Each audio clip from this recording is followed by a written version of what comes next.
বৰ্তমান আমাৰ all India কাৰ business union পৰা এইটোৱে দাবী কৰিছে যে আজি চবে দেখি পাইছে প্ৰুফটো আছে যে ইয়াত কেমিকেল কিবা পাইছে তে আমাৰ পৰা এপিল কৰাটো সেইটোৱে যে অথৰিটিহঁতৰ আজিৰ পৰা চেছ হ'ব লাগে আৰু আজি মেজিষ্ট্ৰেট মেম আহিছে তাত থানাৰ পৰা মানুহ আহিছে তাত ছাপ্লাই পৰা মানুহ আহিছে তেখেতৰ এতিয়া চেম্পলটো ল'লে এতিয়া চেম্পল 3-4টা বটল লৈছে সিহঁতৰ লেব টেষ্ট কৰিব লেব টেষ্ট কৰাৰ পাছত ৰিপৰ্ট ওলাব তে এই ৰিপৰ্ট নোপোৱা আগতেতো আজিৰ পৰা এই পেট্ৰল পাম্পটো বন্ধ হ'ব তিল ৰিজল্ট পোৱালৈকে আৰু ৰিজল্ট যদি নিগেটিভ ইম্পেক্ট আহে বা এই কিবা পাইছে আছে বুলি ক'লেতো এই বস্তুটো চিজ হ'ব তেতিয়ালৈ সেইটোৱে আৰু যদি ইনকেছ নাপায় তেতিয়া কি হ'ব এতিয়া ইনকেছ নাপায় গ'লেতো আমিতো প্ৰুফটো আছে অলৰেডি প্ৰুফটো আছে চবে গম পায় ইয়াত যিমানজন আছে চব হাততে আছে ফোনত আছে কোনোবাটো বটল থকা মানুহকেইটাও আছে আমি এইটো কৰি থাকিব লাগিব আমি প্ৰটেষ্ট কৰিম ইনকেছ যাৰ যাৰ আজি লছ হৈছে সেইটো কম্পেনচেশ্যনটো কি হ'ব অথনি আমি ক'লো যে যিমান নাম দিছে তাত নাম 30টা মান আছে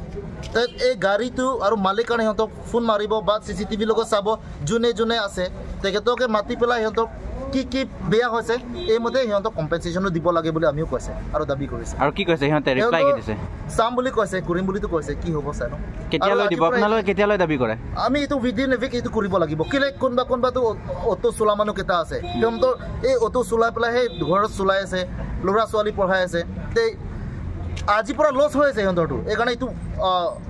as soon as possible হিহঁতকেতো কম্পেনসেশন আপোনালোকে ভাবে নেকি এটো জানি বুজি কৰা এটা কিবা হয় আমি হেতুৱে কৈছে কিলে মালিকে কৈছে যে 70 ইয়াৰ্স ওল্ড ট্যাঙ্কাৰ ইউজ কৰি আছে বুলি কৈছে তে এমা যদি গম পায় কিলে হিহঁতৰ ৰিপেয়াৰ কৰা নাই আৰু এই ৰিপেয়াৰ কৰা সময়তে এটলিষ্ট এক সপ্তাহ মান বন্ধ কৰিব পাৰে কিলে কৰা নাই তো তে ইন্টেনশনালি কৰা নিচিনা হৈ গ'ল বা কিবা টেকনিশিয়ান প্ৰবলেম হ'বও পাৰে হেতু কিন্তু ইমান যদি গম পাও তাত কি কয় ট্যাঙ্কাৰ যদি ইমান পুৰণা বুলি গম পায় কিলে ৰিপেয়াৰ কৰা নাই কনস্ট্ৰাকশনৰ কিবা কিবি ড্ৰেনেজ বনাই আছে বুলি কৈছে এই ড্ৰেনেজ বনাৰ কাৰণে কেনেকৈ বেয়া হ'ব এইটো আৰু ইনকেছ এইটো লিক যদি হৈ যায় বা লিকেজ হয় তেতিয়াহ'লে কেলে এইটো ৰিপেয়াৰ কৰা নাই ইমান যদি গম পায় তো এইটোতো ৰেছপন্সিবলটো মালিকহঁতৰ ল'ব লাগে আৰু we appeal again and again to the authority of Karbi Anglong Autonomous Council and to the DC that as soon as possible এই একশনটো লিগেল একশনটো ল'ব লাগে মালিকহঁতৰ কাৰণে আৰু ইয়াৰ যিমানজন ষ্টাফ আছে সিহঁতকেতো ইনভেষ্টিগেট কৰিব লাগে কি কৰিছে কি নাই কি আছে কি নাই তো ইনভেষ্টিগেট কৰিব লাগে আৰু যোনে ইয়াত গিল্টি আছে সিহঁতকেতো এৰেষ্ট কৰিব লাগিব কিবা টাইম দিব নেকি আপোনালোকৰ টাইম মানে আজি এতিয়া আমি ৰেডি হৈ গ'ল এটা আমাৰ অল ইণ্ডিয়া কাৰ বিজনেছ ইউনিয়নৰ পৰাতো এতিয়া ৰেডি হৈ গ'ল একটা FIR একটা DC কাৰণে একটা কপি ৰেডি হৈ গ'ল এইটো এতিয়া আমি প্ৰচিড কৰি লওঁ